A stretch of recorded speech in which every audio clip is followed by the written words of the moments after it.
Hi guys, I'm Adam Wilborn from WhatCulture. And I'm the inspirational Andy Murray from WhatCulture. And remember, you'll be a star tomorrow, but today, you're a Smackville bum. Coming up, do you know what it's like on the streets to be gangster, to be hood? Well, I'm going to tell you about what's been described in WWE as not good.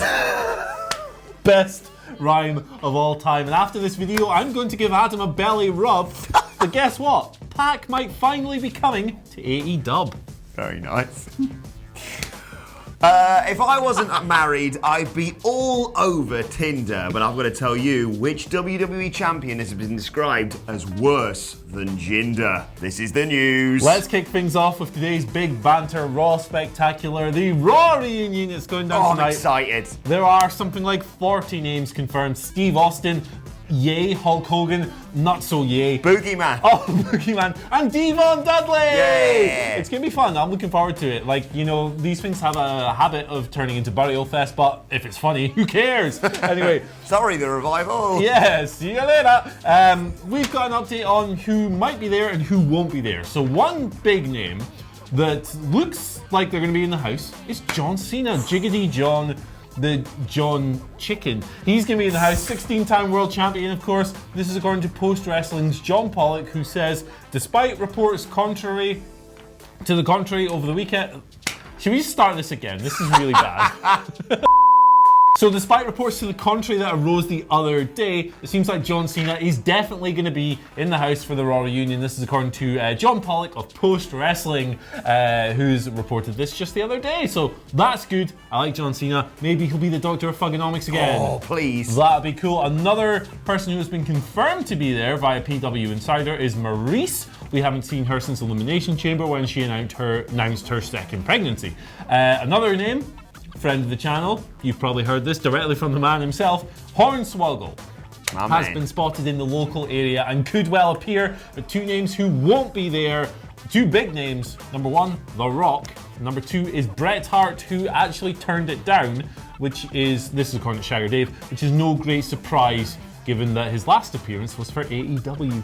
Yeah, it's a shame The Rock's not going to be there, but you know, he's rather busy nowadays. But I'm really excited about the Hornswoggle thing, because obviously all the stuff that we've seen with Drake, Maverick and R-Truth and the mentioning of Hornswoggle, if you have them both there, it's a simple gag, but it works brilliantly. I'm really, really excited for tonight. I hope it's more just sort of boy popper segments than actual wrestling burials. Yeah.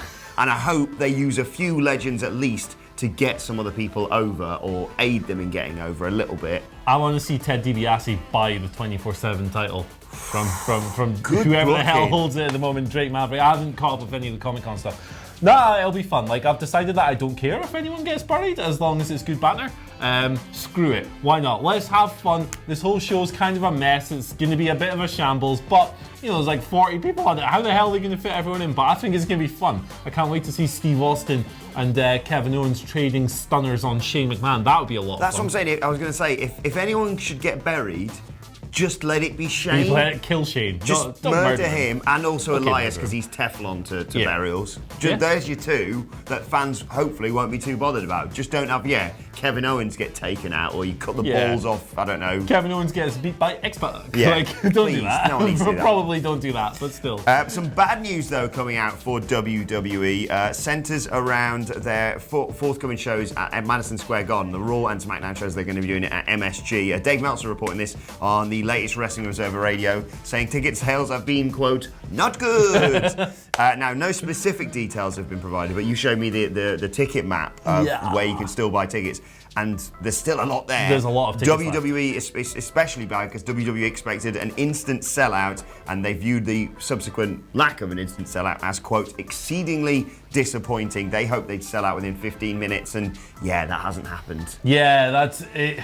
You know, these shows probably will sell out at some point. The shows are, I believe, on the 9th and 10th of September, something like that. So they probably will at some point, but if the company were expecting like a 15-minute sellout, as has been reported, then this isn't good. Considering also the G1 Supercard sold out when it went on sale last year in 19 minutes, it's a bit of egg on WWE's face, really, even though, you know, the G1 Supercard was more of a novelty. It was like a first-time event for New Japan and Ring of Honor to be collaborating at this level. Yes, there are all kinds of caveats, but still, if you want to find out for yourselves, you can go look on the Ticketmaster website for these shows. There are still hundreds and hundreds of tickets available, particularly at the sides, up at the top. There's a bunch on the floor left as well. It's not a good situation for WWE, particularly as I think this is their first TV taping there in something like 10 years. And it's their spiritual home and all this stuff. It's a cool arena. It's a beautiful arena, in fact. It's kind of a shame in a way. I would love to have seen these shows do really well, but that's WWE in 2019. Hopefully this is more of the kick up the arse that they've needed. We've seen slight changes. Let's hope that this just continues that trend of like, oh, maybe we shouldn't be crap. Yeah, I mean, that would solve all their problems. That's probably what Vince writes on the whiteboard. Stop being crap. Shall we pivot over to Dragon Gate, weirdly? Yes, big Dragon Gate news, sort of. So we don't usually talk about Dragon Gate on the news because, well, I don't think a whole lot of you watch it. Which is fair enough, it's a smaller Japanese promotion. Go check it out, though. Yeah, good stuff going on over there. They just had their Kobe World Pro Wrestling Festival. It's their WrestleMania equivalent in Kobe, Japan. It's a big show every single year, and this year's was headlined by Pac facing off against his former RED stablemate Ben K. Young, Hoss, up-and-comer, big bruising guy. Pac lost the Open the Dream Gate Championship. He is no longer the top title holder in Dragon Gate, and now, of course, the significance of this is that means he might now finally come to AEW, because it was reported originally that he pulled out of the promotion due to creative differences. These were thought to be Pac not wanting to lose other matches while he was the Open Dream Gate champion. He wanted to represent Dragon Gate the way he thought was best. Hard to criticize him for that, although a lot of people did criticize him for that. But the cool news is maybe he'll finally show up in AEW. AEW will have a potential star and a potential top heel that they kind of need. I think this is the best of both worlds for everyone, basically. I realise it was a disappointment not having him at Double or Nothing, but no one was really that bothered by the end of that pay-per-view, no offence to Pac. A lot of respect has got to go for him for saying, no, I'm not going to lose as champion with the Dragon Gate belt. So, it makes complete sense. Yeah. And now he's coming back for this huge show. There's going to be all sorts of speculation about who he could face, whether CM Punk's going to get involved. I've missed out on all this over the last week or so.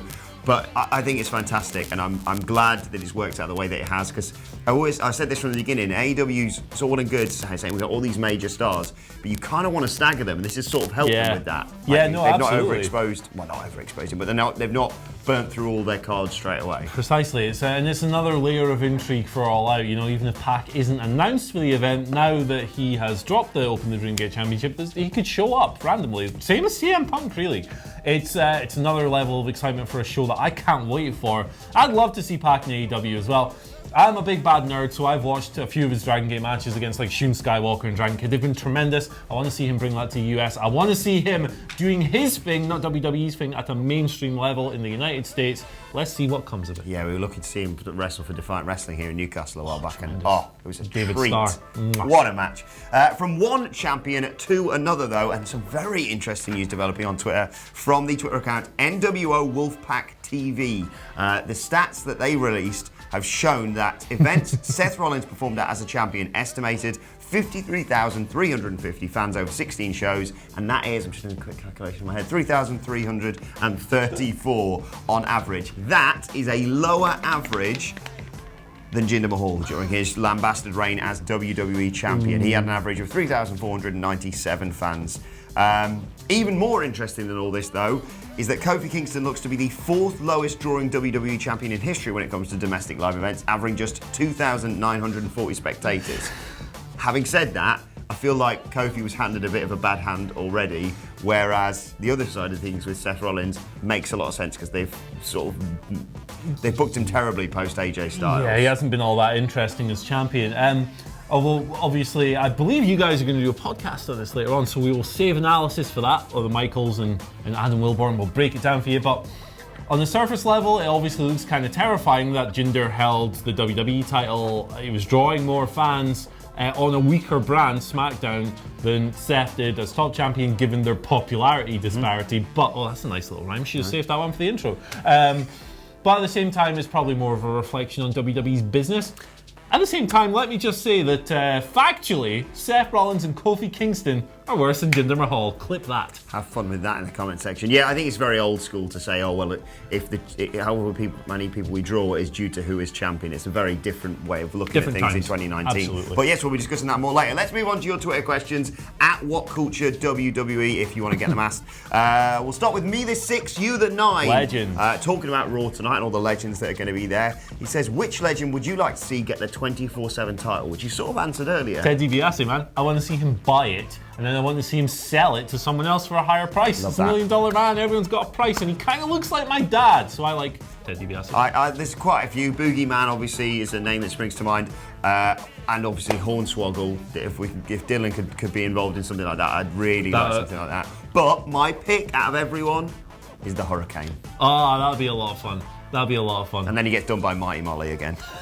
Phil Chambers explodes. Right, let's move on to our second question today. It comes from Greg Iacovelli. I do hope I got that right. It says, do you think Vince is burying the women's tag championships out of spite for Sasha Banks after her meltdown at Mania? I wouldn't say he's getting buried then. 100 days plus as champion. Yeah. Oh, I got it! I don't think he's necessarily burying them. I just think the wildcard rule has completely ruined everything, and there's no opportunities on TV for like mid-carders, like the Iconics and the people they'd potentially be challenging, the Kabuki Warriors and various other teams. I don't think he's purposefully done it. I just think it's a consequence of the wildcard rule. And also, it probably would have been a good idea to, I don't know, establish a women's tag division before launching belts, but who knows. Right, final question today comes from Kenneth Franzel, who says, what silly 80s or 90s gimmick would you fantasy book against a current AEW wrestler? Oh my goodness. He suggested things like Sonny Kiss versus Mantar, or he'd like to see George the Animal Steel versus Luchasaurus, or Mr. Perfect versus MJF. I was just about to suggest Mantar versus Luchasaurus, two beasts, literal beasts. How about, I've got to play to the gimmick, Gangrel. Who do you like to see a vampire going up against in AEW? Luchasaurus, a vampire versus dinosaur. Who wouldn't want to see that? What about a vampire versus Jimmy Havoc? Because he's always busting himself open. My goodness. Yeah, that'd be tremendous. Book it. There you go. You're welcome. Dial it up. Right, let's move on to today's and finally, and I just had to pick this. Oh, I've got to give a quick shout out to Yuri, who I bumped into when I was on a stag do in Berlin, who came up and said hello. So nice to meet you. Thank you very much for any time you spot us out and about. Come and say hello. But today's and finally is just, remember the old ice cream bars that everyone went mental for? Yeah. Do you want to see an old advert that they had for them? This is on Reddit Squared Circle. It's the Mouth of the South, and the advert reads, finally, WWF superstars, even the Mouth of the South can lick. Now, I realise that in this scenario, lick means beat, but yeah, it's just... Which